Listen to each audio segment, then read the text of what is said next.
con el intento de negar y archivar la ley antipillos.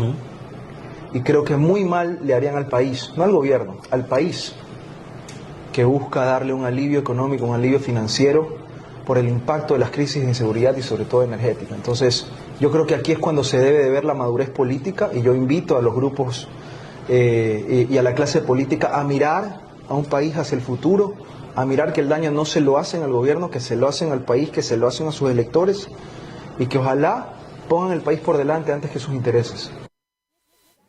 Listo, señor ministro, buenas noches, bienvenido. Gracias por abrir un espacio en su agenda para empezar tratando esto. ¿Qué opinión le merece el desenlace que finalmente ha tenido este asunto? Bienvenido. Buenas noches, buenas tardes, Carlos. Bastante bien, estaba hablando ahí yo de la ley de alivio financiero, finalmente es una realidad legislativa. Creo yo que, tal como lo anuncié, cuando se pone el país por delante se pueden encontrar consensos, en este caso una unanimidad, y pienso yo que esa es la forma como se deben de tratar todas las leyes, sobre todo las económicas urgentes, y también, ¿por qué no decirlo?, como debieron haberlo hecho con la ley antipillos. A eso justamente quería ir. La otra tuvo 116 votos a favor para tratar la antipillos que combate, entre otras cosas, el lavado de activos. El plazo se vencía ayer y ustedes dijeron que iban a considerar la posibilidad, si persistía la Asamblea en una actitud inconstitucional, como es archivar una ley económica urgente sin siquiera haber ocurrido el primer debate, publicarla en el registro oficial. ¿Lo van a hacer? Sí, y debo decirle al país, acabo de regresar al despacho del señor presidente, quien ha firmado el decreto ley, ha promulgado el decreto ley y está próximo a ser enviado para su publicación al registro oficial. Esto cumpliendo nuestro compromiso de poner al país por delante, de luchar denodadamente en contra de las mafias. Y eso es lo que hemos hecho. Lamentablemente la Asamblea no estuvo a la altura en esa ocasión de permitir un debate y de poner los intereses del país primero. Trataron de disfrazar esta ley de todos los modos de algo que no era. Creo que el pueblo lo va a entender, creo que el país lo va a entender, y creo que vamos a poder nosotros, ahora sí, con más recursos, con más tecnología, con más eficiencia, ahogar y sofocar el financiamiento de los grupos narcoterroristas, y que es lo que estamos tratando de hacer desde el gobierno central. Qué bueno. Personalmente, de acuerdo.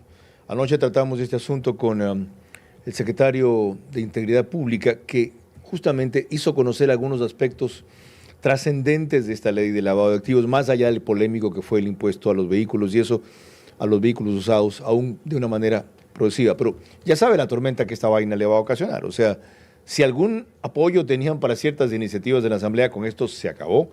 Y segundo, se interpondrán acciones ante la Corte Constitucional. ¿Cómo lo tomarán? Democráticamente y respetuosos del Estado de Derecho, sabremos responder y defender la constitucionalidad y la legalidad de nuestras actuaciones. El día de ayer hemos solicitado a la Secretaría de la Asamblea Nacional que nos certifique si es que se cumplió con el segundo debate, si es que hubo los informes del primer debate, en general, si es que esta ley fue tratada en un segundo debate. Hasta el sol de hoy no hemos recibido una respuesta por parte de la Secretaría de la Asamblea. Y eso creemos nosotros que nos habilita totalmente para tener los argumentos en cualquier escenario, pero sobre todo la legitimidad con el pueblo de tener que implementar un decreto ley ante la falta la falta de tratamiento legal y constitucional de un decreto, de una ley, de un proyecto de ley económicamente urgente. Y creemos que estamos no solamente haciendo lo correcto, sino en el camino constitucional adecuado, además. Si ustedes creen que esto entra en vigencia enseguida por los motivos que expuso, deberán aplicarla de inmediato. ¿Tendrán un plazo los patios de ventas de vehículos usados para regularizarse y convertirse en lo que denominan sujetos de control, o mañana mismo caen los inspectores ahí a pedir explicaciones y papeles? Esto rige a partir del 1 de enero, pero más allá de eso hay una materia pequeña que debe ser reglamentada. Eso se hará oportunamente.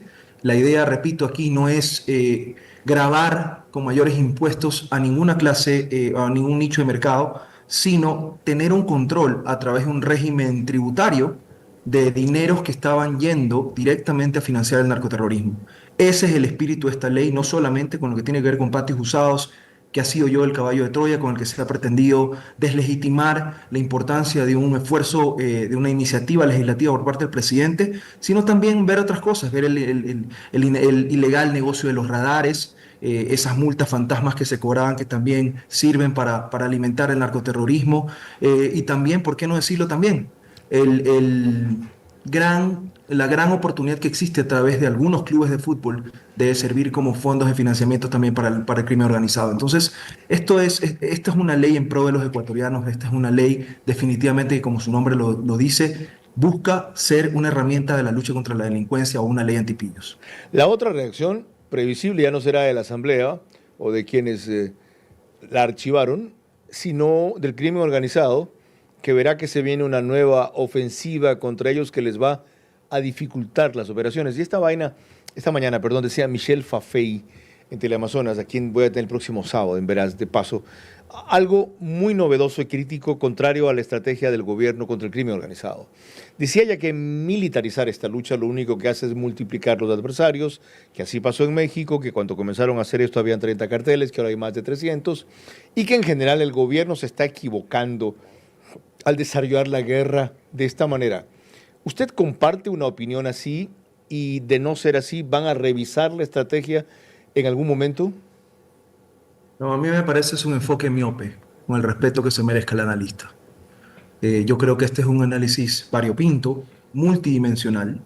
Lo que estamos atacando con la ley antipillos, y aquí se muestra la decisión firme del presidente, no solamente como lo hizo cuando emitió el decreto ejecutivo 111 de declararle la guerra frontal al crimen organizado y a las organizaciones narcoterroristas, sino ahora también de ver las causas subyacentes y las formas de financiamiento. Entonces, esto, como se puede ver, es una estrategia por todos lados, inclusive hasta de prevención, pero desde luego no podemos creer que en esta guerra, en este conflicto, no necesitamos tener la presencia de soldados y militares en las calles. Veamos lo que está pasando en Esmeraldas, veamos lo que está pasando en El Oro, veamos lo que está pasando en Cañar, veamos lo que pasa en Durán.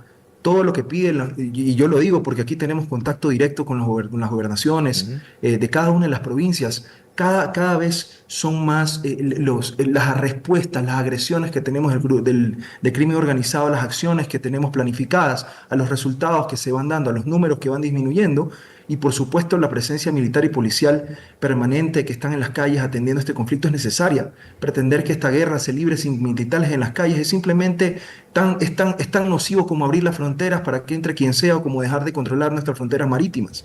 Es que eso es así, necesitamos un poder de control, necesitamos una respuesta que no se acabe en una respuesta, que vaya a una prevención también, pero también, repito, a las formas de financiamiento. Entonces, decir que estamos haciendo mal sin sentarse a analizar todas las acciones en conjunto que se realizan, esto no se trata simplemente de dar bala como alguien por ahí pretendía, esto se trata de tener un informe, un sistema, un mecanismo integral.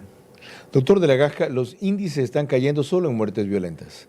Destacaba el diario en una portada de la semana pasada, que es el periódico más difundido y prestigioso de Manabí, de paso muy serio, por eso lo cito, que la cantidad de secuestros reportados el año pasado estaban por 168, 170, y que este año se dispararon aproximadamente a 2.900.